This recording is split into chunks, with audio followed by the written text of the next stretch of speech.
Hi,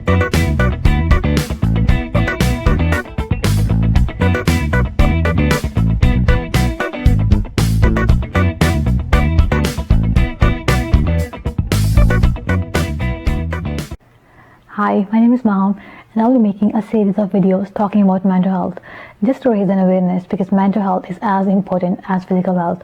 But unfortunately, a lot of people who struggle with mental illness don't seek help just because of lack of awareness and the stigma attached to it. And today I'll be talking about the difference between normal and abnormal anxiety. The reason I chose this topic for the very first video is because anxiety is the most prevalent mental health issue, and also it is the key part of many other mental disorders, and sometimes it, if goes untreated, leads to more severe illnesses like depression, and sometimes it is the issue on the side that makes things worse. So it is fair to say that you cannot understand mental health without understanding anxiety. And anxiety is not bad all the time. In fact, a normal amount of anxiety is useful and it helps us deal with the stressor. So it's very important to make a distinction between normal and abnormal anxiety so we can know when to seek help. Now, before we start talking about the difference, let me briefly explain what anxiety is and how does it feel. Anxiety is what we feel when we are scared and think that something bad might happen. It is a feeling of worry, unease, and nervousness. Anxiety is our body's natural response to stress. It's a feeling of fear or apprehension about a future event. For example, an exam, a job interview, first day at work, going on first date, getting married, having a first child, getting divorced, and dealing with some kind of health issues or financial issues, and the list goes on. So many of these kinds of events where the outcome is uncertain may cause many of us to feel anxious and fearful. And we also experience some physical symptoms like headache, dizziness, fatigue, muscle tension, heart palpitation, trembling, sweating, and rapid breathing. So this is what anxiety feels like, and we all have it time to time. It is very much normal to feel anxious in a stressful situation. It activates us and motivates us to mobilize our resources and enhances our performance to a degree. But when does this normal and adaptive anxiety crosses a line and becomes a disorder?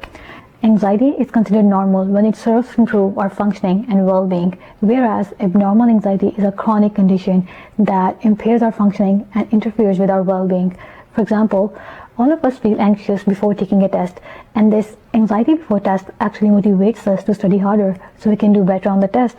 But unfortunately, for some of us, this anxiety is more intense and we feel so stressed and so anxious that we not only have a hard time studying for the test, but also when the day of the test comes, suddenly we blank out and freeze up and unable to perform well.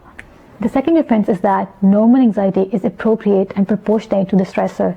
It's kind of a realistic response to a real stressor, whereas abnormal anxiety is inappropriate and irrational, and our response to it is much stronger than expected.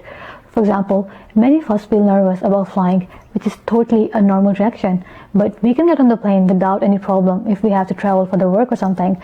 But in the case of abnormal anxiety, we may not even be able to travel to the airport, no matter how important is that flight for us. Now, the last difference is normal anxiety occurs in a response to a stressor, and when the thing we worried about passes, we let go of that anxiety and move on to the next thing. But abnormal anxiety stays longer, and sometimes it even comes off without any reason. And when it overstays, it causes significant distress and wears us down psychologically and physically. So these are some key differences that can help you to understand anxiety. And if you think you're struggling with abnormal anxiety, don't hesitate to seek help because you are not alone. And most importantly, anxiety disorders are highly treatable, and there are also some general techniques that anyone can use on their own to help manage their anxiety, which I'll be talking in my next video. So stay tuned and thanks for watching.